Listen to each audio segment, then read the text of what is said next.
So we're continuing still in Mishkat Shadanim, continuing Unit 14, Nucha Av, surnamed Anger, and Sir Mosman Fury. The question we raised is, according to Rabbi Akiva, who says the Yisur of Sfichim, whatever is planted during Shmita is not allowed to be eaten during Shmita, whatever you can't, whatever needs to be grown during Shmita in order to eat, as opposed to fruit, can be eaten during Shmita. Why would the Torah create such a gzera? So the Tosot read takes us back to unit number 1 and says, in unit number 1, long ago, we learned that the Shemitah fruit, that not only do you have to refrain from work during Shemitah, but also the land has to refrain from work during Shemitah.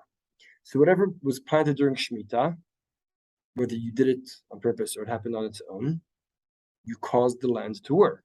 Now, that's not precisely what happens when it comes to fruit, right? Because the fruit, the tree is already there. The tree is the one that's working. The bush is the one that's working, right? But when it comes to, but if you planted during Shemitah, then the land was working during Shemitah. And since the Tosot Reed has his Mailach in unit number 1 and says the land is not allowed to work during Shemitah, he says the same. Rabbi Akiva must be assuming the same here. That's the Tosot Reed.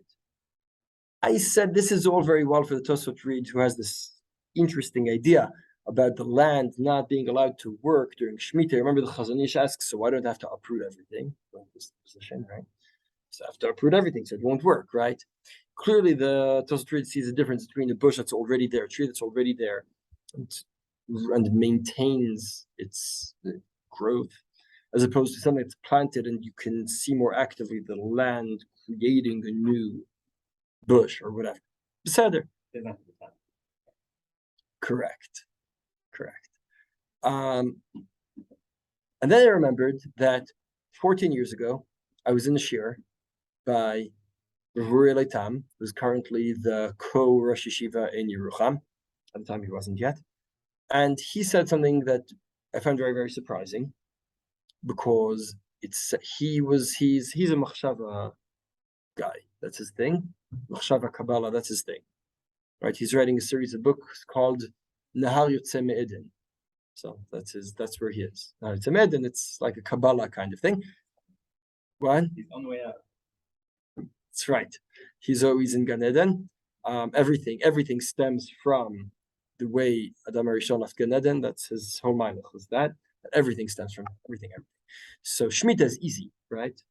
Shmita goes back to Gan Eden. No one owns it. No one owns anything. You just have to maintain what's already there, right? Just have to maintain what's already there. You don't have to plant anything, right? That's why melachot ukmei are mutar, right?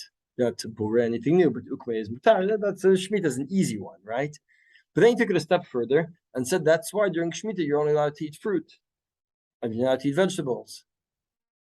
And I said, hold on, wait, but that's only Drabana. So how does that fit into your machshavik idea? If it's Drabana, it's just Xera, so why does that fit?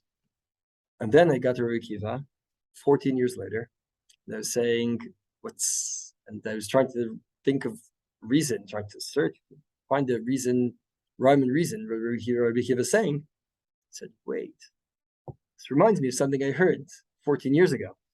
So I sent him an email and asked him if this is true, and he said yes. And in fact, I'm writing a book. I'm writing a book about Shmita, about Mitzvot Lod Ba'aretz in general, and it's published soon. Can I use this? He said, I'll send you the couple of pages that are relevant to your question, and that's how I have them over here, on bottom of page 1, on bottom of page 5, and basically what I said. I want to read it in his words, and then we'll say a few words about that. Havchana mautit בין הפרי לעשב העולה מפרשת הבריאה ומסיפור גן עדן, מאירה גם על איסור עבודת הקרקע בשמיטה. כיוון שהעצים ביסודם מצמיחים מאליהם את הפירות, הרי שבשנת השמיטה חי האדם כבגן עדן. You're back in Gan Eden. The trees are growing the fruit, and you're only cultivating, maintaining. That's all you're doing. לוקט מהיבולים שמצמיחה לו האדמה מאליה באמצעות עציה. כמו בגן עדן, שאין בעלות פרטית על הפירות, כיוון שהגן ויבולו של הקדוש ברוך הוא, וכולם אוכלים בשולחנו. That's exactly Gan Eden, right? You're eating off of Hashem's table. Hashem says, here's the smorgasbord, right? How do you pronounce that? Right? I don't know how to pronounce it, but you know what I'm saying? You know it when you see it, right? Go ahead, and it's everyone's, free for all, but it's mine. ברכת השם מתקיימת בפירות העצים בשנים שסביב שנת השמיטה היא תיקון לקהילת השם את אדם הראשון. Right, וציוותי ברכתי לכם בשנה השישית, the bracha stems from the bracha of Gan Eden. הפירות הם חיי נצח. מרגע שיש עץ, יש פירות לתמיד. האדם רק נדרש לעובדה בשומרה, ובד של אוקמי. כלומר לדאוג שזה ימשיך להתקיים כדי שימשיך לתת פירות מאליו. אך האדם כבר אינו פועל להצמיח את הפירות. Right, the ukme allows the fruit to come out, right? So the ukme is maintaining the status, just maintaining the trees. That's all you have to do. Hashem gave you a world, it's complete, just keep it running. You don't need to create anything new. That's not for you. After Chazam Rishon, you're further away, then you have to do tikkunim in the world, you have to recreate things in the world. But before that, it's all on me. Just eat and just maintain things. Make sure nothing falters. Make sure it stays good enough. Zra'im b'mahutam im ba'alei orach chaim shel shana. Acham ken metim. Right, seeds, those kinds of plants, right, vegetation, by definition, survives a year, and therefore, that implies death. Trees, unless there's a tragedy to the tree should never really die. Right?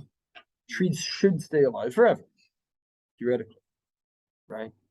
That's not true about vegetable bushes. That's not true about, right? You plant wheat, and what do you get next year? You get the wheat, and you cut it, and you harvest it, and you're done. And you have to plant again, right?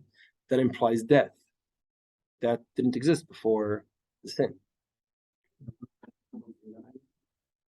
Yes. Now, here was my other question. The other question is, what about wheat? Right? So as a question, I don't remember if I put that here in the Harchavot. גם גזירת ספיחין תובן יותר לאור הבהרת ההבדל בין העץ לעשב ולירק. החשש בספיחין קיים דווקא בירקות, מכיוון שהם אינם נותנים יבול מעצמם מדי שנה, בניגוד לעץ. יש לגזירה עובד עמוק יותר, לפחות לרבי עקיבא, הסובר שיסור ספיחים מן התורה. בסופו של דבר הירק הוא קודם כל מאכל בהמה. לאור זאת יש בכוחה של גזרה זו לשמר בתוכה רושם שהמצב האידיאלי בו אדם אינו ניזון מירקות אלא מפירות בלבד.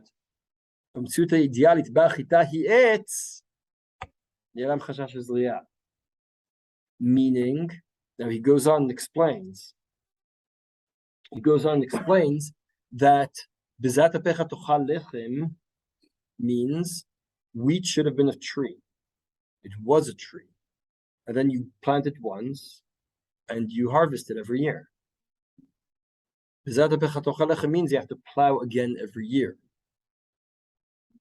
Originally, you didn't have to plow again every year. You dig a hole and plant, and the tree would grow, and then you'd have it forever, or whatever, as long as trees last.